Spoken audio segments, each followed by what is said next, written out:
অনেক দিন হয়ে গেল শ্যুটের ভিডিওটা পোস্টই করা হয়নি, তো আশা করি তোমরা সবাই দেখবে ভিডিওটা আর আমাকে অবশ্যই জানাবে। So hi everyone, welcome back to my another new video. তো এই শ্যুটটা করেছিলাম একটা সাডেন প্ল্যান করে জন্মাষ্টমীর 2 দিন আগে। তো সেইভাবে তার আগের দিন আবার আমি ওই রাধার যে লুকটা করেছিলাম সেটা ভিডিওটা অনেকেই দেখেছো। তো সেই ব্যাকগ্রাউন্ডটাই আমার সেট করাই ছিল, তো সেই ব্যাকগ্রাউন্ডটাকে খুলে আবার নতুন করে ব্যাকগ্রাউন্ডটাকে সেট করছিলাম। যদিও সে মানে আলাদা খুব একটা কিছু আলাদা করিনি, আমার ঘরে যা ছিল সেটা দিয়ে আমি একটা আমার মতো করে ব্যাকগ্রাউন্ড রেডি করে নিয়েছিলাম। এখানে আমি আমার একটা এক কালারের শাড়ি এখানে দিয়েছি ব্যাকগ্রাউন্ডে, তার উপরে এই যে চেনগুলো ছিল এটা আমার ঘরেই ছিল, আর এই বাকি জিনিসপত্র যা ছিল এগুলো দিয়ে আমি একটা ব্যাকগ্রাউন্ড মোটামুটি সেট করে নিয়েছি। যদিও শ্যুটটা আজকে মোবাইলেই হবে। তো যাই হোক, ব্যাকগ্রাউন্ডটা তোমাদের কেমন লাগলো জানিও। আমি একা একাই এই ব্যাকগ্রাউন্ডটা সাজিয়েছি, কেমন লাগলো অবশ্যই জানিও। তো যাই হোক, তারপর আমি একটু ভিডিও করে দেখছিলাম যে কেমন আসছে ভিডিওতে।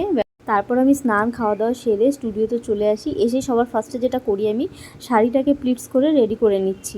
কেন কি শাড়িটা প্লিটস করতে গেলে আর ভালোভাবে পরাতে গেলে অনেকটা সময় লাগে একা হাতে। তো সেই জন্য আমি সব সময় মানে প্রত্যেকটা শ্যুটেই আমি চেষ্টা করি, ইভেন কি কাজের ক্ষেত্রেও আমি চেষ্টা করি যে আগের থেকে সব কিছু রেডি করে নিতে, তাহলে সুবিধা হয়। আর একা একা করতে গেলে কাজ একটু সমস্যা তো হবেই। তারপর সব কিছু রেডি করেও আমি অনেকক্ষণ বসেছিলাম, যেহেতু সেদিন ওর আসতে একটু অনেকটাই লেট হয়ে গেছিলো। তো যাই হোক, আমার খুব একটা তাড়া ছিল না যেহেতু, সেই জন্য ম্যানেজ হয়ে গেছে। তারপর ও আসার পরেই আমি সবার ফার্স্টে শাড়িটাকে পরিয়ে নিই। শাড়িটা পরিয়েই কিন্তু আমি বসিয়ে দিয়েছি মেকআপের জন্য। দেন আমি মেকআপটা কমপ্লিট করে নিয়েছি, আই মেকআপটাও হয়ে গেছে। এবার তো মেকআপের ভিডিওগুলো আমি যেহেতু একা একা কাজ করতে গেলে না কাজে ধ্যান দিব না, ভিডিও করব তো বুঝে পাই না। আর ভিডিও করতে গেলেও অনেক কিছু ম্যানেজ করতে হয়, কীভাবে নিচ্ছি কী নিচ্ছি অনেকটা সময়ও চলে যায়। তো সেই জন্য আমি নিতে পারিনি। তো আই মেকআপটা করার সময় ওর মডেলের সাথে যে ওর ফ্রেন্ড এসেছিল তাকে দিয়ে আমি আই মেকআপের ভিডিওটা করিয়েছিলাম। ও সুন্দর আমাকে একটু ভিডিও করেও দিয়েছিল। তো অনেকগুলো ভিডিও করে দিয়েছি, তোমরা দেখতে পারবে আস্তে আস্তে। তারপর মেকআপ কমপ্লিট হয়ে গেছে। এবার শুধু হেয়ারস্টাইল আর জুয়েলারিগুলো পরালেই কিন্তু মেকআপ অলমোস্ট আমার ডান হয়ে গেছে। তো বাকি ফাইনাল লুকটা দেখার জন্য তোমরা অবশ্যই ভিডিওটা শেষ পর্যন্ত দেখতে থাকো। এখানে আমি একটা পমপম হাইলাইটার ইউজ করছিলাম। তারপর এখানে দেখো মেকআপ ডান হয়ে গেছে, হেয়ারস্টাইলও ডান হয়ে গেছে। এবার আমি জুয়েলারিগুলো সেট করছি এক এক করে।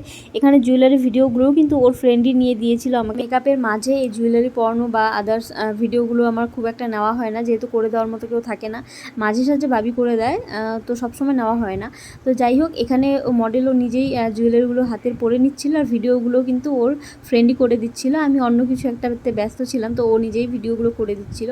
তো ঈশিতার ফ্রেন্ডকে অনেক অনেক থ্যাংক ইউ। তুমি যদি ভিডিওটা দেখে থাকো তোমাকে অনেক থ্যাংক ইউ, তুমি আমাকে অনেকটা হেল্প করেছিলে সেদিন।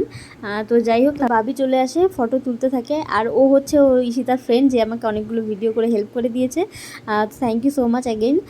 এখানে দেখো ফটোগুলো তোমাদেরকে দেখাচ্ছি কেমন এসেছে। মোবাইলে কিন্তু বেশ ভালোই এসেছে ফটোগুলো, তোমরা আশা করি আগে দেখেও নিয়েছো, আমার আপলোড করাও হয়ে গেছে। তো এখানে দেখো একদম যেটা কোনো এডিট কিছু ছিল না, তো একদম ক্যামেরাতে যেটা এসছে সেটাই তোমাদেরকে দেখালাম।